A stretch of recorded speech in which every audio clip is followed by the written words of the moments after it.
before I get started, I know they introduced their membership again, but all the Audubon Society folks, members, stand up or wave your hands so the rest of the crowd can see you again. Okay. I would,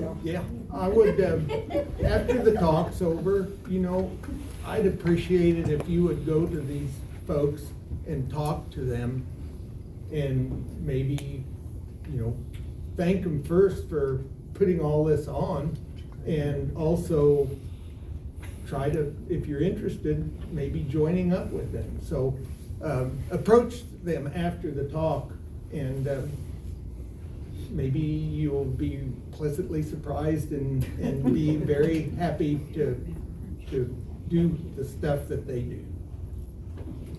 Thank you. I'm going to start out, before I get started, just through this picture up here of the Our bird sanctuary. new bird on the Diehl block, if you will. This last fall, we had a pair of tufted titmouse show up, and they are still with us. I saw it again today. Normally, I have not seen those out in our neck of the woods out west, but we got this pair, so they are the new kids on the Diehl block. So I just kind of wanted to start out with that. Henry, would you click X on the? With that? Would you click X on the deal up there? That one. There you go. Sorry. I didn't even notice that here. So anyways, what I'd like to talk about tonight is the Tornado Genesis Project. And I believe that this study, this project, will probably be the foundation of an eventual theory of tornado formation in high-end tornadoes. And what I mean by high-end tornadoes is EF3, EF4, EF5 type tornadoes. So all my adult life, as I've chased and been a storm spotter, I've always wondered how tornadoes happen. And I'm just ecstatic to stand here and know that I've lived long enough to see this study. So it's kind of answered a lot of the questions that I've had about the question of how something this powerful can form and how it comes about. And again, like me, storm chasers, storm spotters, storm enthusiasts, and just general people probably wonder the same thing. And so I wouldn't be here talking about this tonight if it wouldn't have been for my chase partner, Cody Tremblay. He sent me a link, a YouTube channel link, from the lead author of the Tornado Genesis study. And he put out a YouTube video about the Moore, Oklahoma tornado, and it was a highlighted tornado in his study. And I'll show you a link about that here in just a moment. But anyways, the link was part of a 150-page study that Chris Broyles put out, and he is a forecaster for the Storm Prediction Center. So I'm gonna pull this over, and I wanna play a little bit of the link of him talking about the project before I go on.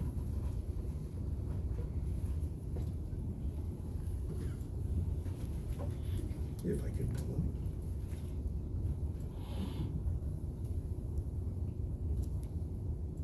Why doesn't it pull?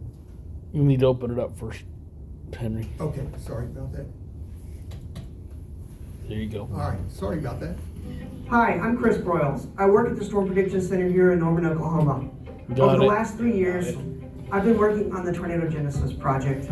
A team of 8 individuals, we've looked at 208 supercells that produced EF3 to EF5 tornadoes. During the project, we developed an animation. The animation shows the storm that moved through Moore, Oklahoma on May 20th, 2013, and produced an EF5 tornado. In this presentation, you're going to see the radar images of the Moore storm, and then you're going to see how the storm developed from a cloud into a supercell, and then how the mesocyclone went on to produce the tornado. We're going to look at the complete life cycle of the Moore EF5 tornadic supercell. I hope you enjoy the animation. This project is a joint effort between the Storm Prediction Center, National Severe Storms Laboratory, University of Oklahoma, and Weather Prediction Center. Well, often I get asked the question, why did the Moore storm produce such a prolific tornado? And some people tell me that it must have moved along a boundary. If you look at boundary analysis, the cold front there in blue is to the west, the outflow boundary in purple is to the northwest, and the dry line there in brown is to the southwest. And then they have the rear flank downdraft and forward flank downdraft boundaries in white. But the synoptic boundaries are all to the west of the Moore storm, so the answer is no, it did not track along the boundary. So why Moore? There were half a dozen storms between the Red River and north central Oklahoma, and the storms around Moore, the Moore storm, did not do anything. They weren't even really severe weather producers that much. So why did Moore produce a historic tornado, high-end tornado? Okay, why Moore? Why did one supercell out of several that day in that area go on to produce a very significant and a violent tornado? So tonight, I will walk you through the basics of the study that Chris has put out, and it's on how high-end tornadoes form. Then I'll come back to this link, and I will play it again after I explain the process through, and I'll let it run again so you can see the animation again at the end of my talk. And then I will talk a little bit afterwards about what we can learn from the study. We as spotters, chasers, people that are interested in the weather, some of the things that we can pick out of this that would help us. So at first, as Chris said, they studied 208 EF3, EF4, EF5 tornadoes from 2008 to 2019. And the reason they picked the tornadoes in that time frame was because of the upgrade of the National Weather Service Doppler radar. It enabled them to be able to pick apart the tornadoes, pick apart the supercell thunderstorms.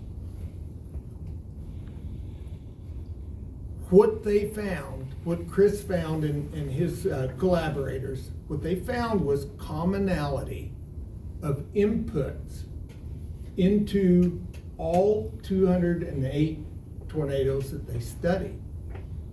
What blows my mind is they found commonality in the timing of those inputs in all 208 tornadoes. So I'm going to show you a timing graph, and first I will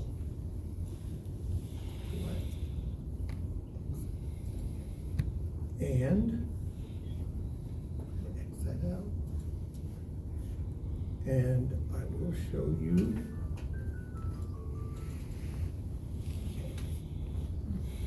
this is 1/3 of the study. I'm just going to scroll this down fairly fast, but just to show you the technology, the technicality of the study. And this is just 1/3 of the study.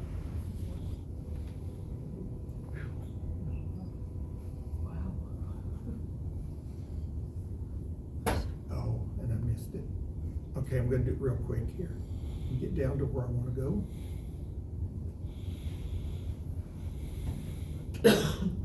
Right there. So that's the tornado, the hypothesized tornado genesis timescale that they came up with. So they picked 20 tornadoes, more, the one that was in the video that I just showed was one of the 20 tornadoes that fit in the middle of the study, kind of the average of the whole group. The other one of the other tornadoes that was in that 20 was Bennington. Okay, Bennington was my all-time best tornado experience. Well, it wasn't mine. I'm sure there was some people that did not. And I know what you're saying. Yeah. Because I saw afterwards what had happened.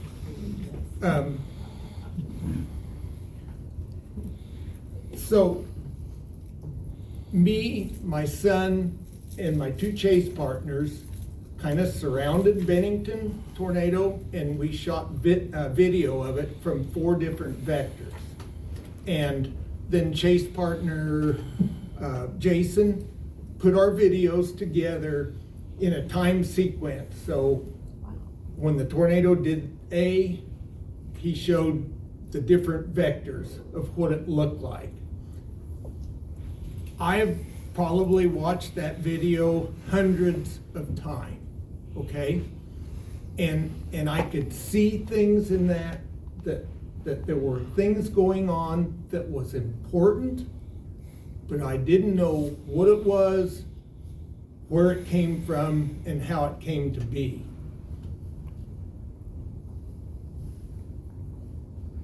After, and on Chris's video of Bennington was taken by a storm chaser with 1 vector to the tornado. And after looking at that in his study, I just knew that Chris needed to see our video. So last Labor Day, when we took a trip to Fort Worth, we stopped at the Storm Prediction Center. We left our video of Bennington at the Storm Prediction Center for Chris to look at. About 2 to 3 weeks after that, he sent us an email and was extremely excited to get the video. There were several things in it that he was really excited about. And what he did is he sent back, and I will show you this picture because it's really nice. He sent back a video grab, a still picture 15 seconds after the Bennington tornado started, and he drew in the airflows around that tornado.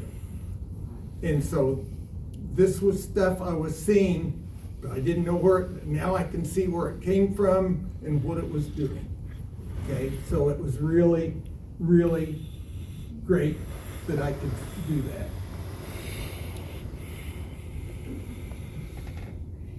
So after more correspondence with Chris, he wanted to meet me and talk about Bennington and talk about the study. So last month, Jeremy and I went down to Norman. We talked to Chris for a couple hours, and then when he went on duty at the Storm Prediction Center, he checked us in to the forecast office, and I got to sit with the forecasters, but with Chris, and we continued talking about the project, the study, and about some recent tornadoes that happened after the study. In doing that, it kind of gave me a broader understanding of the study, so I wanted to do that before I came here and talked to you all. So now I will walk you through the basics of tornado genesis according to his study. First, before you can get a high-end tornado, you have to have a supercell thunderstorm. And I will show you the schematics that Chris sent me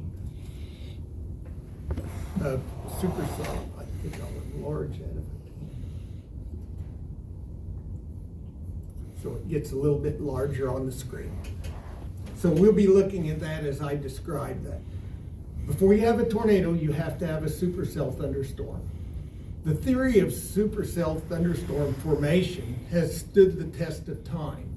We know what it takes to make a supercell thunderstorm. You have to have sufficient moisture in the atmosphere. You have to have sufficient instability as you go up in the atmosphere. And you have to have a source of lift to kind of get that storm started. And then you need the wind shear that makes a regular thunderstorm into a supercell. Now, while this isn't on Chris's study, I kind of think that the supercell, before tornadogenesis begins, the supercell kind of gives you three things. First is the rotating updraft, as you can see in the diagram.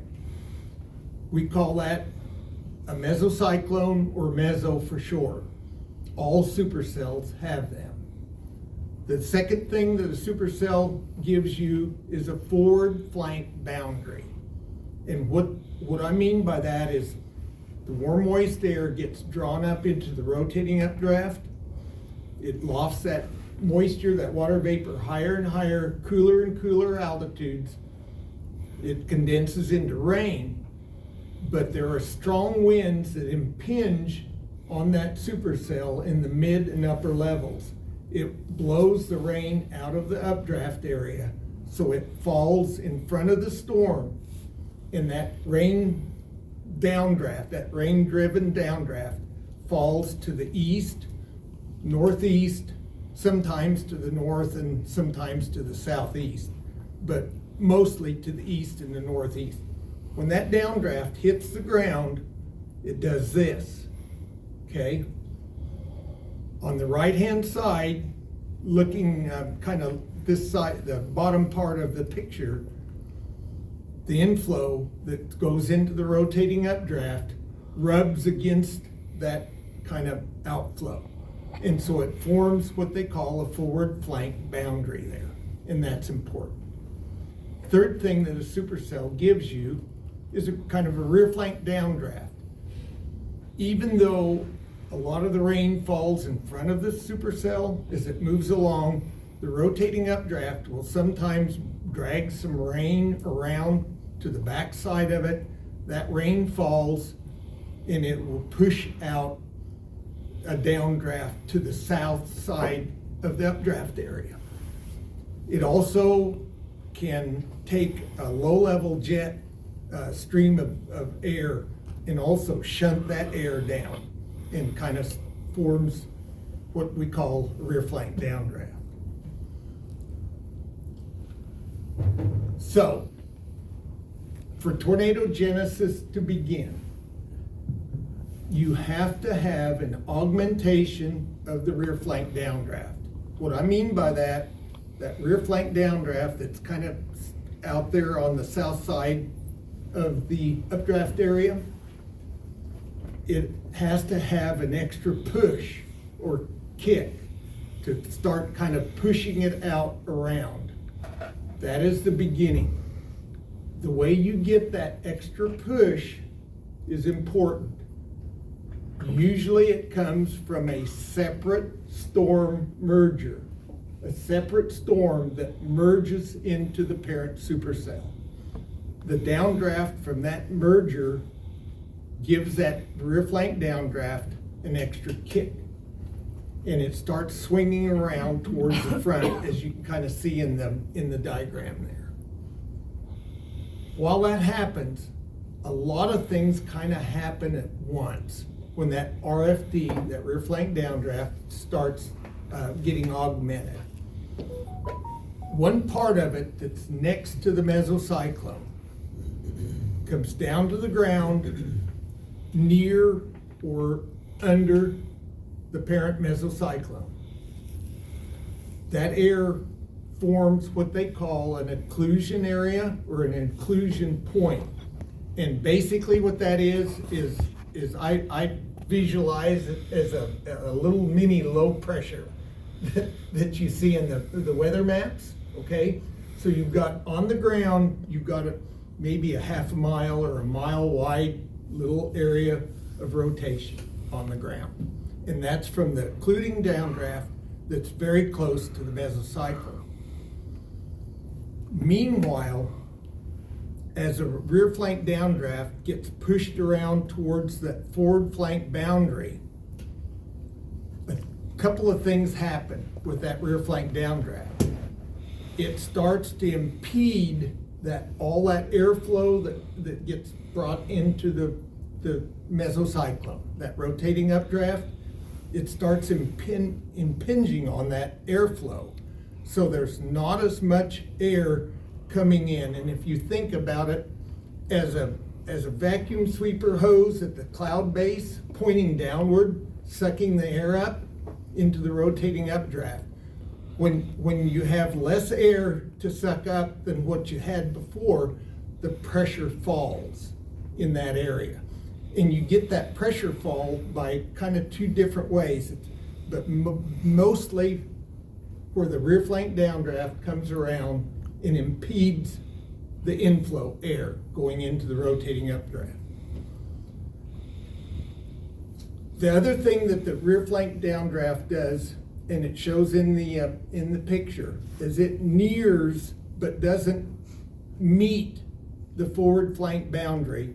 It forms an inflow channel. And I call the inflow channel the garden hose effect, okay? You turn the spigot on your garden hose, what's the water do? Comes out and goes right down. You screw a small bore nozzle on it, what happens? It shoots out faster. That's what happens to the inflow channel wind. The normal air that flows into the rotating updraft of a supercell, maybe 35 mile an hour, but when it gets compressed into an inflow channel, it doubles in speed. So you have high intensity winds going about 70 mile an hour towards that occlusion area. Could you maybe point some of these things out on there? I'm having a hard time following. Like when you're talking about certain things, Yeah. could you show where they're at on here?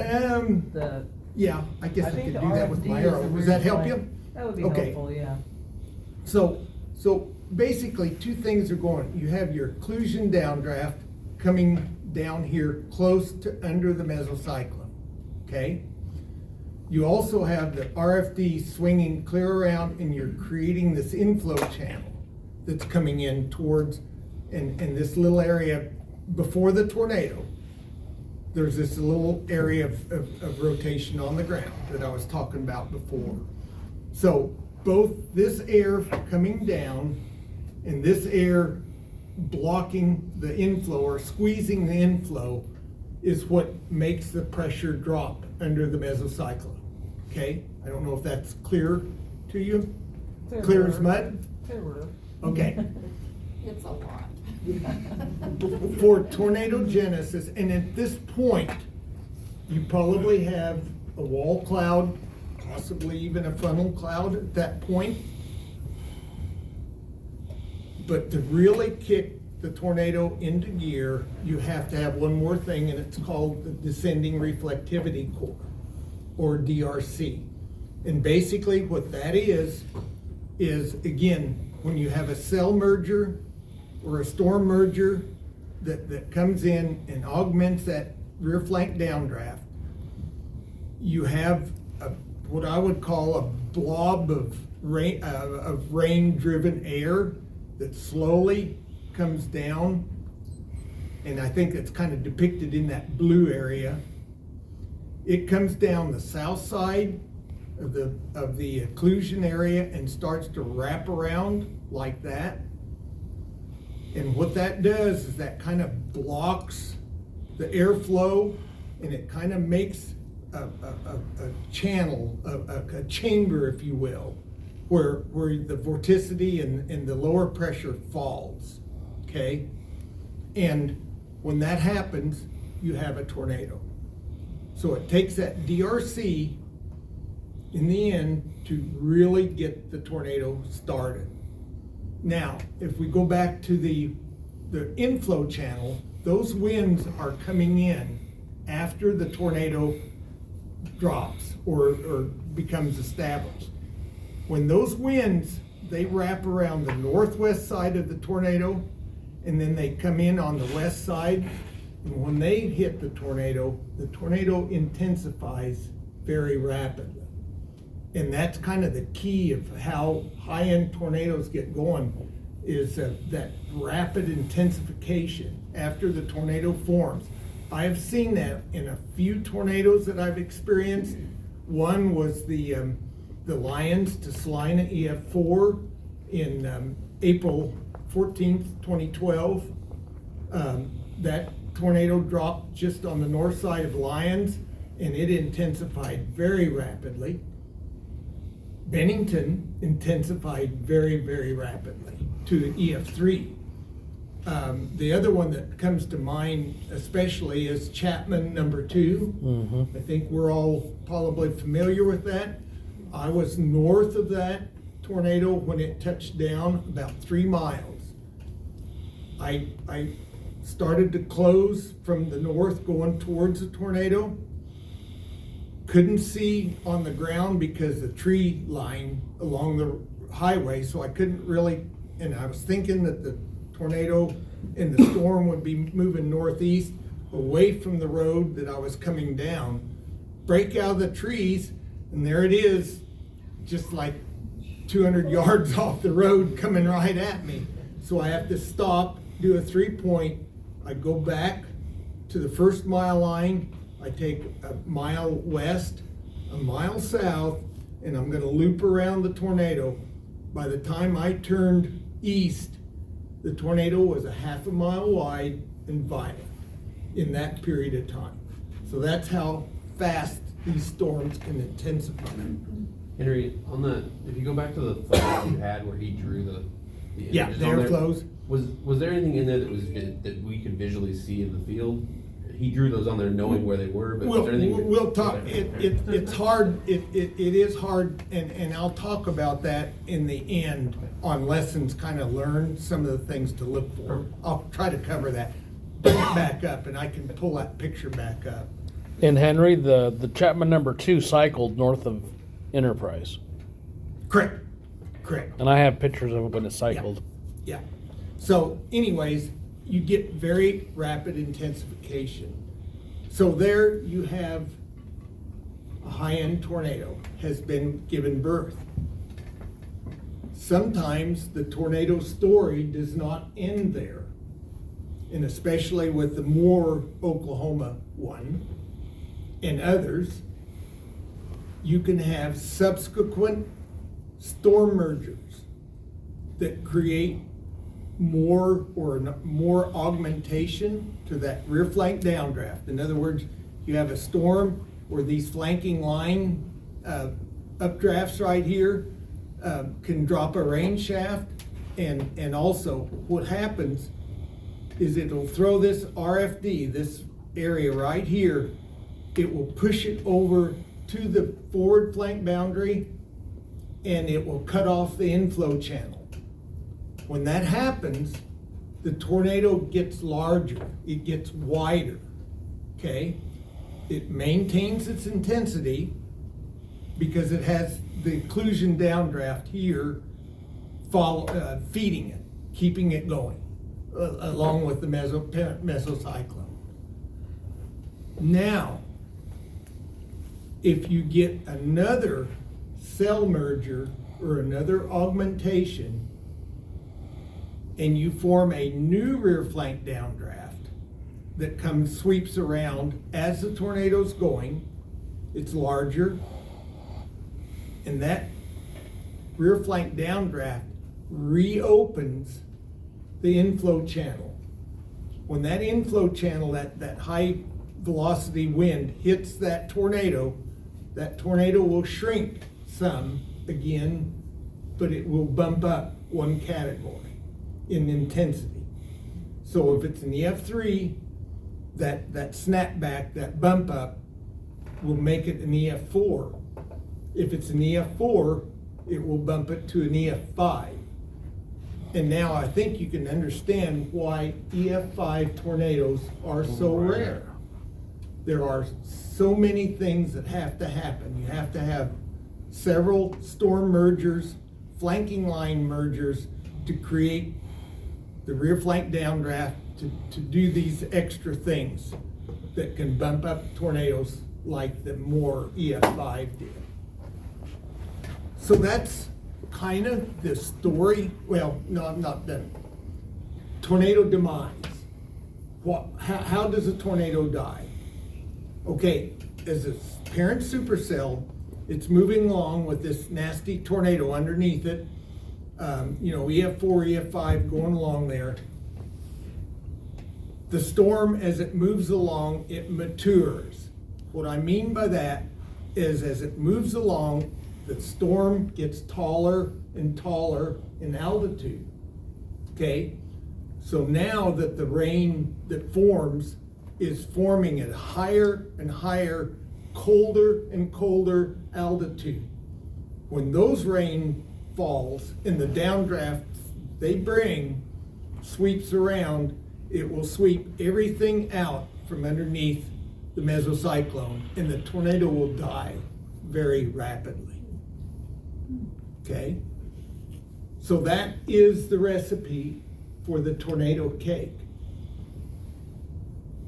Real life is more complicated than that. There's things called the streamwise vorticity current, inflection points, vorticity chamber, inflow connections that have some to do with the tornado formation, but not the major ones. And if I tried to describe all that, we'd be here all night. But anyways, that is the basics of the recipe for the tornado cake in high-end tornadoes. What I'll do is I'm gonna X this out and I'm gonna replay the Moore animation. Get this. And I'm gonna pull it over. Hi, I'm Chris Broyles. To the back end, because there's credits here that I want you to see. And if person's interested in looking at the study, he'll talk about that here in a moment. Okay, that's close enough. That is an explanation.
Or you can go to the links below. Thank you for watching. Okay, that's it. I would entertain questions. Oh no, I'm gonna talk a little bit about what you'd ask about. Lessons learned from this study. And in talking with Chris, I kind of got some new things, but I'm not gonna bring all of them in tonight. The main thing, if we are out in the field spotting, or if we're watching on the radar, okay, or if we're traveling and you're just looking at your smartphone radar app, okay, be sensitive to storm mergers. Now there's flanking line mergers that you can have also, and they're harder to discern, but the separate storm merger is something that you want to key in on as a possible augmentation of that rear flank downdraft and it gets things started. I've found that the inflow channel, after studying the study for over a year now, I've looked at a lot of different supercells and tornadic supercells that have happened in the United States. And I've found that if you can see the inflow channel, now, I guess I should throw that schematic of the supercell back up. I think I'll do that.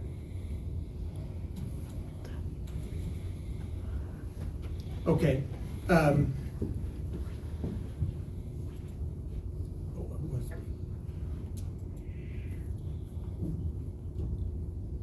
What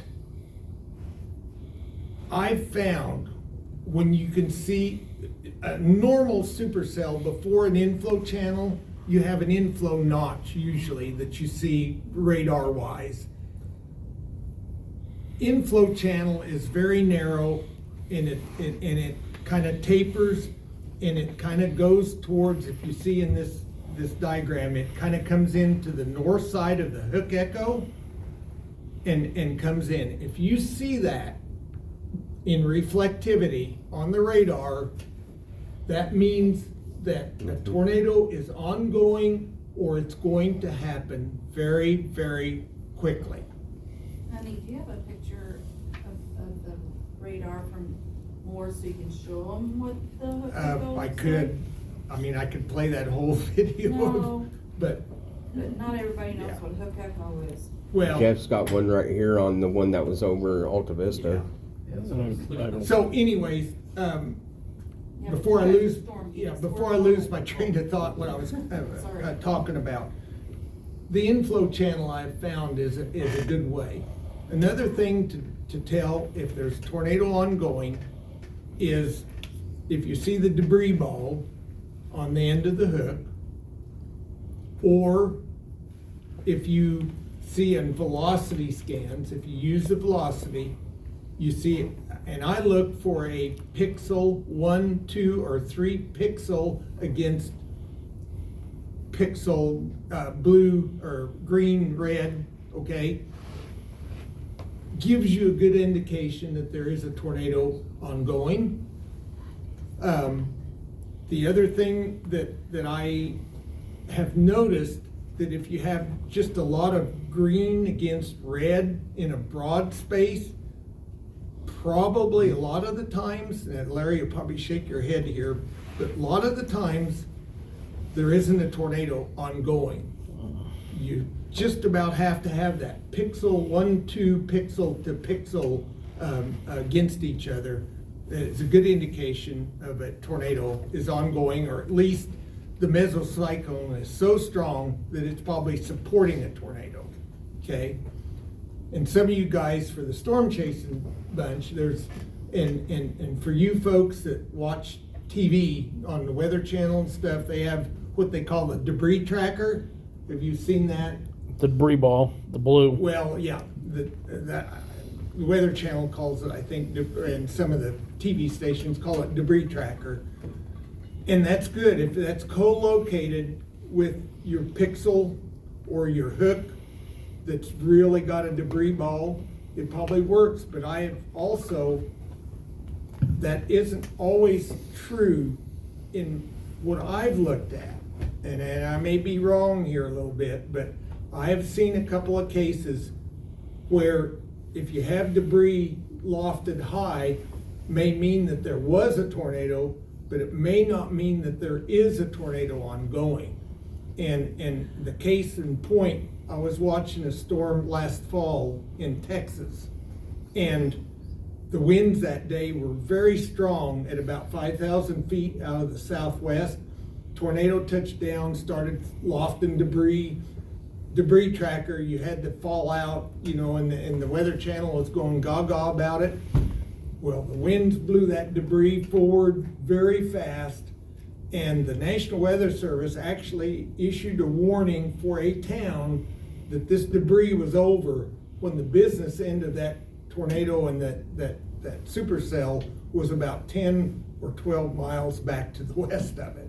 So I'm not entirely fond of the CC, the debris tracker. But it is, if it's co-located with a debris ball on reflectivity, pretty good chance that you've got a tornado ongoing. Did you want to see Bennington? I mean, I can talk to you later. I know a lot of this is, they're looking at it afterwards. Is there Correct. anything in yours that I can Exactly. see in the So field that I the can other see? thing that we as spotters need to look at, and if the travelers down the highway and stuff like that, if you're west or south, east or southeast of the supercell, and you're looking west at it, okay,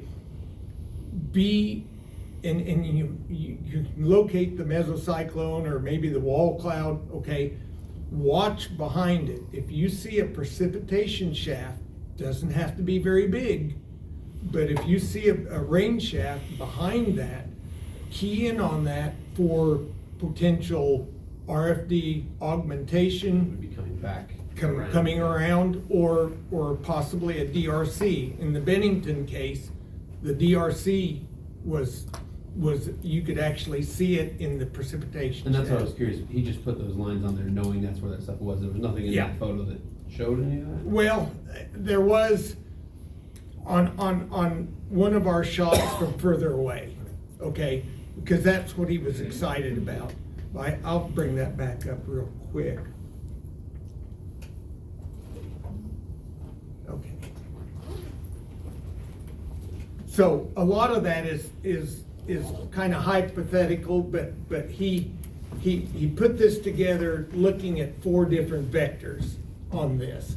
But this was the close vector that my son shot, and so it was easier to kind of map it there, to identify it. But on, I don't know if it's Cody's or my shot from the east looking, there was, I'm sitting here trying, you can see a rain shaft that came down, and it wasn't very strong, and it doesn't have to be strong rain shafts.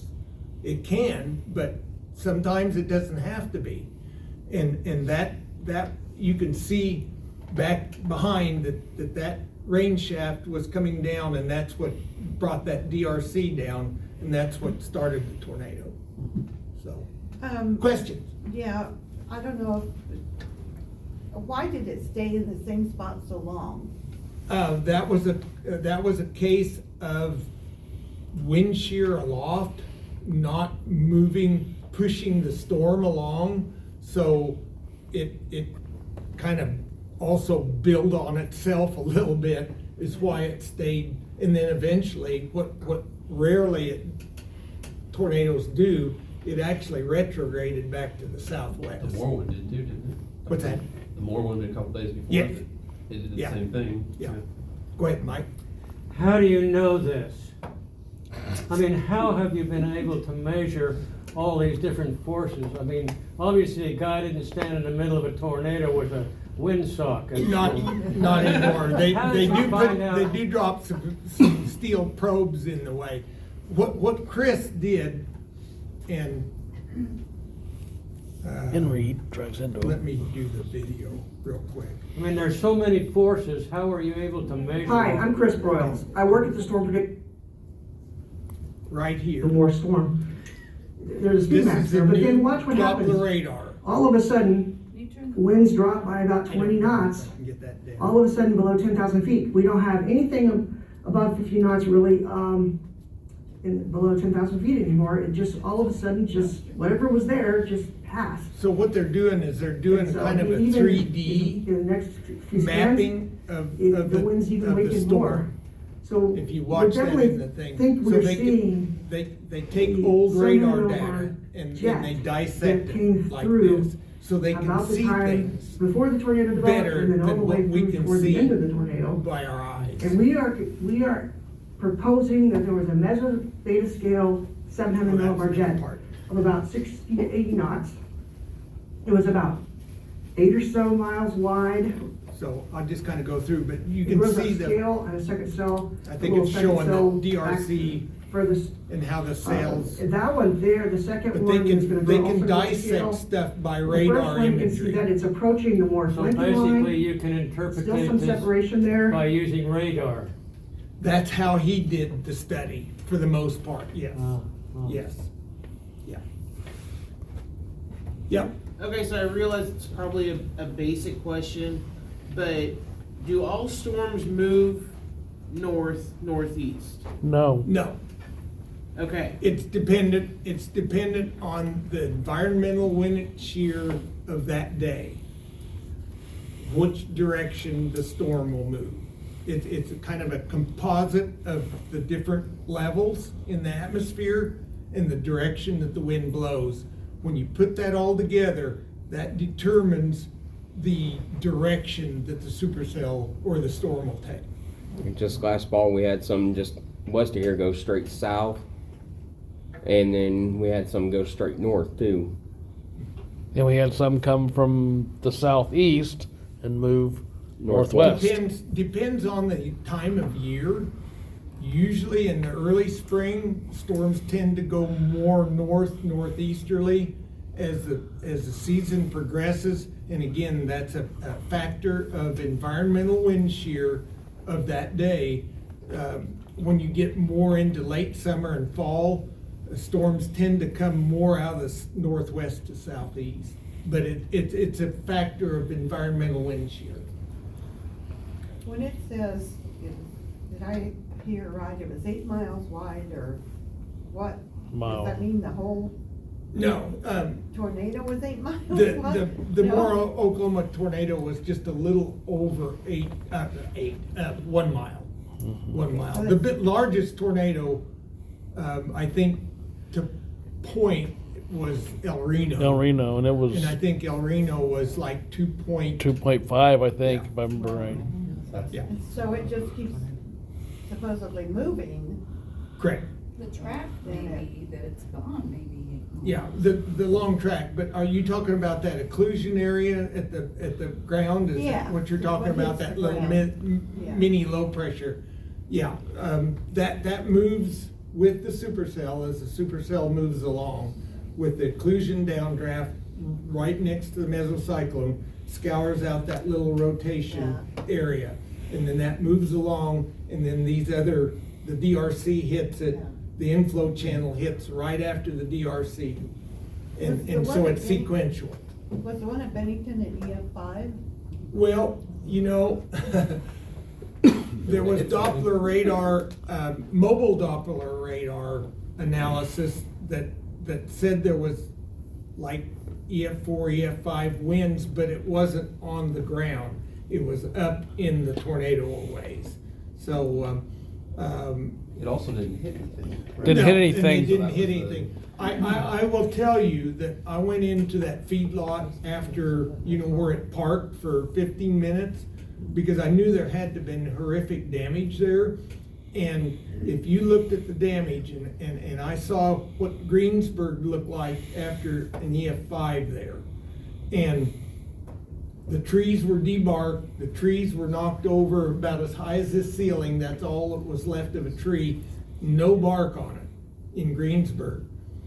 The hedgerow, the shelter belt by that feedlot was the same way. Now, it may have been a little bit different trees, but that tornado sat there and ground and ground and ground. So the damage probably ramped up for Bennington because it didn't move. So that suction was caused, is the suction caused by the wind or updraft? I mean. Okay, cattle the low pressure drop in the suction is the mesocyclone aloft, that rotating updraft. Okay, so it's kind of like a vacuum sweeper hose at the cloud base, pointing down, sucking up air.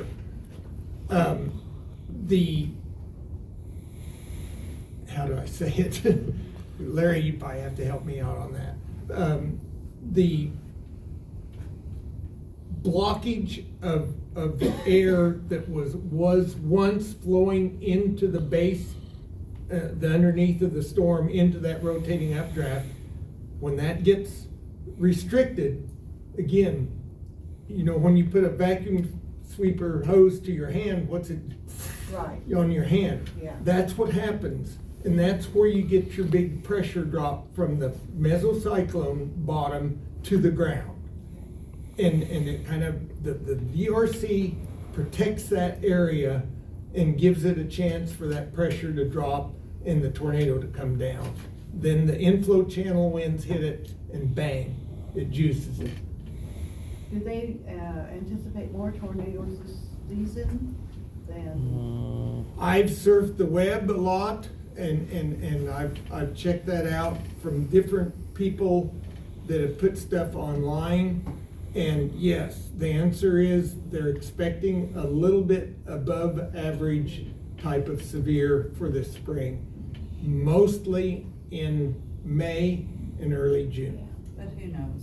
Yeah. Because of I also heard that they were moving the half, what's it called, the tornado belt east. False. Okay. Well, There's two. there is and there isn't. There's some recent evidence of a northern movement to the kind of the Midwest area. Larry backed me up on that. I've seen that. You have your Dixie Alley for early spring, and of course your traditional tornado alley from Texas to Nebraska, Iowa. Now they say Iowa is supposed to be pretty active. I've seen some bullseyes over Iowa and over Oklahoma, and we're right in between all. Yeah. Going back to the direction of the tornadoes and things, if, as a total amateur that has my phone with the radar on it, if, depending upon the season, the wind seems to be going this way, is it generally then that's the direction of the tornado, or? Usually But the things can upper go wrong. winds will dictate that the tornado and the supercell, the parent of the tornado, will move to the somewhat easterly direction. But Now, whatever you're watching on the Yeah. radar, it will kind of keep. correct. If you're driving though, and you're seeing that, you have to watch, because in certain environmental shear profiles, you can get tornadoes that can cycle. In other words, one will end, it will kind of turn hard to the north and dissipate, and then another one will form. And you'll have this cyclic action. It takes a certain type of a wind profile, environmental shear profile for it to do that. It's one of the things that I learned a little bit a few years ago, how to read the wind trace graphs in forecast models. Chapman number 2 did that because it cycled and it turned to the Yeah. southeast. Yeah, It's what saved Chapman. right. If it wouldn't have cycled when it did and didn't Well, make that Salina, turn, well- Look at the F4 that from Lyons to Salina. yeah. That tornado cycled, that storm matured enough that it kind of swept everything out from that tornado before it got to Salina, fortunately. But then it kind of re-established over at Enterprise and dropped down that cone for a while over there. Mm-hmm. Yes. I'm fascinated by people who do what you do. I ran them wonder out about, cheap. you know. You drive them. It just, I mean, have you ever had close calls? I mean, how do you protect yourself from being sucked up into You know, one? I've just finished reading a book about Tim Samaras. About who? Tim Samaras. He was killed in El Reno. Mm-hmm. He was one of the cutting edge research people that gathered data close to tornadoes. He dropped probes. We knew Liz knew his wife better than I knew Tim from storm chaser conventions. Mm-hmm. But he Super lost smart his guy. life because he did this time after time after time after time, and he got away with it. But eventually, it took a special storm, a special tornado, but In a bad. the road time, if you do that long enough, the percentages catch up with you. And it caught up with Tim and Paul and Carl. For me, yes, at the same time, almost on Bennington, I made a kind of a dumb mistake. We had a KSL spotter whose parents lived in Culver, and she was calling me after the initial Bennington tornado dissipated, and she was freaking out because she thought the tornado was hitting her parents and she couldn't get a hold of them. And so I thought, well, I'll just go down 18 and check, drop south to Culver. And I didn't. I was like Tim Samaras after kind of thinking about it later, seeing all this video of everybody being close and nobody got hurt, and I wasn't as wary.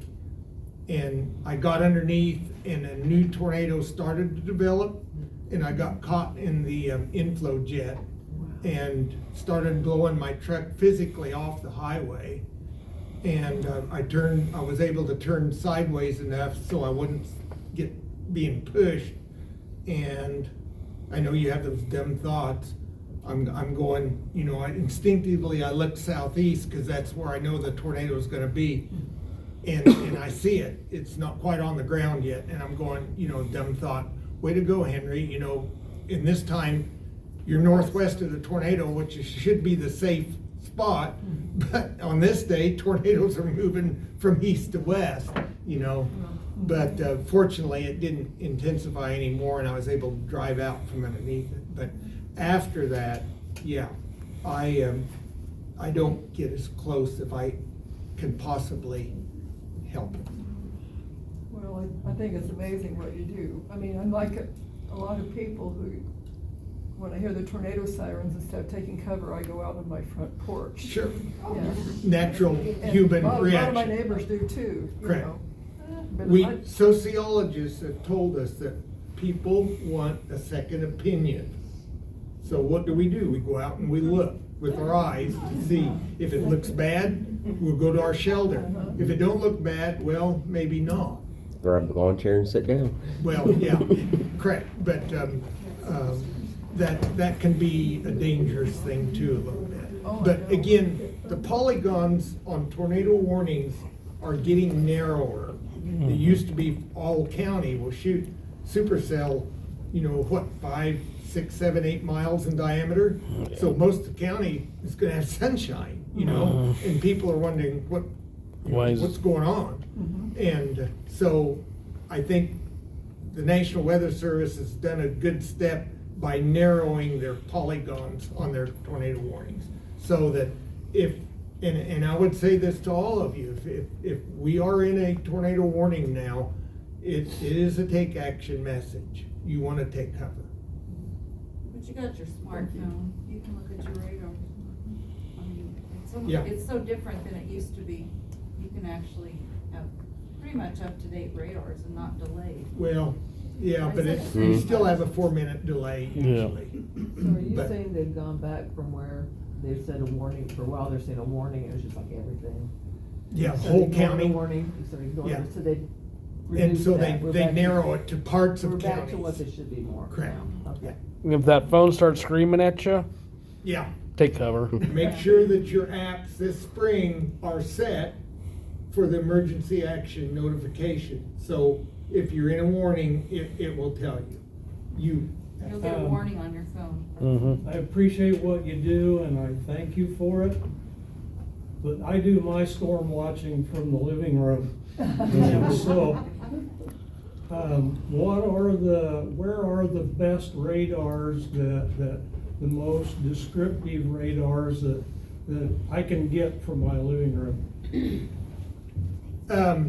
There's several. You guys probably can Radar, tell him better it's called than I Radar can. Scope for your tablet. Okay. radar scope, yeah, it's a good one. And it's a, like, one time, $10, and if you want lightning, it's a $10 extra per year. So you pay $10 extra a year for lightning if it's close. You don't have to pay anything, right? I mean, there's. You have to pay $10 to You get have to- the app. Yeah.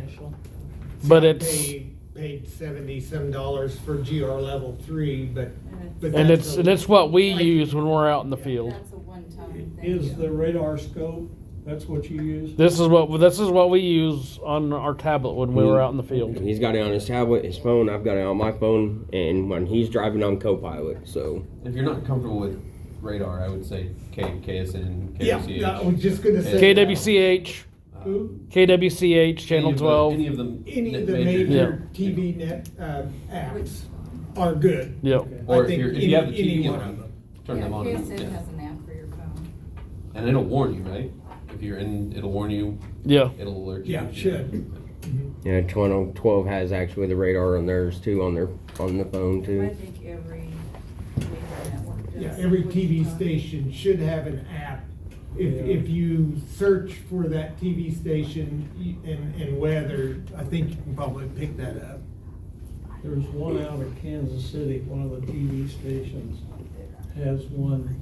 They won't cover you back here in Saline. Yeah. So you wanna go with the Wichita station? You wanna that go with covers- Wichita. Storm Team 12. Yeah. I would recommend any of them are good. There's also an app called Everbridge. Everybody should download that. Everbridge. It pushes out notifications for, say if there's a water main break, it'll tell you avoid this area, water main break, any kind of severe weather. Everbridge or bridge? Everbridge. EVERBRID. Everbridge. Bridge. Everbridge, as in a bridge over a river.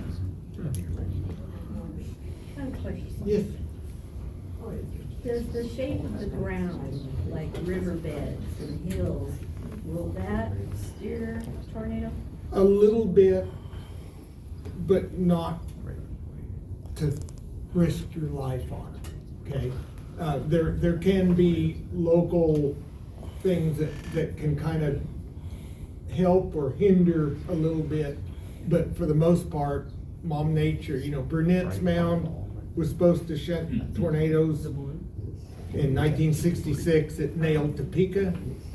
Indian Hill didn't save Chapman. Yeah, and Chapman. And Smoky Hill didn't Smoky Hill save. River, stuff like Yeah. that. I mean, people say the Salina Airport runways create a heat load. They don't remember in 1969 when a EF-3 went across the airport runways up to Kansas Wesleyan here, where it left it. That dates me, but. And then the one just east, one that actually crossed the river. The tornado actually spun across the river, and you can see it just picking up water right there on the river. But the Chapman number 2 actually went right along the river as it went south of Chapman. It just kind of stayed right along the river. Any other questions? I know it's getting kind of late, but How about tornadoes at night? bad Bad. news. How about chasing those? I chase them because I feel a responsibility that somebody needs to be eyes out there, because that is really dangerous. He has his radar. Again, you need to have a second method of warning for your house. I don't know how many people sleep with their smartphones. I do not have one, so I don't know that. But if you're charging your smartphone in the kitchen and you're in your bedroom, you need to have weather radio or another method to alert you for nighttime tornadoes. I lose sleep over thinking about nighttime tornadoes. It is 3 times harder to identify tornadoes at night than daytime. Okay? Are tornadoes more daytime than night, or is it just kind of even? Usually right after the peak heating, so you have a tendency to have more in the daytime, but if you get there's a thing called a low-level jet or a nocturnal jet that happens at night, and Greensburg's a perfect example. It just it will high octane a storm that's already going. It'll high octane that, and you can produce a really bad tornado at night. And that's, you know, Larry, I've watched stuff down in Larry's neck of the woods in Dodge City. They've had a couple of long track, probably very violent tornadoes, but never hit anything out in southwest Kansas, so you really didn't know how bad it was. But if we would have one of those here, you know, that's why I lose sleep thinking about it. Do you have a website that might be kind of a tutorial on what you see in radar? Can you help me out with that, Larry? There's a YouTube channel called Convective Chronicles. That, Yeah. He is a I think he's a meteorologist. Yeah. He goes through like a couple days before his SPC's issuing warning or issuing alert days and stuff. He'll kind of talk about the setups and stuff. It'll teach you a little bit. Some of it is over my head. I mean, so it's, you know, I would start there though. I don't really know of anything else, but Storm Prediction Center is a very valuable tool for all of you to use. And if you just Google search Storm Prediction Center, you'll get their main page, and there'll be a map of the United States. And if there's anything highlighted on that map, they will quantify the risk area as far as potential severe.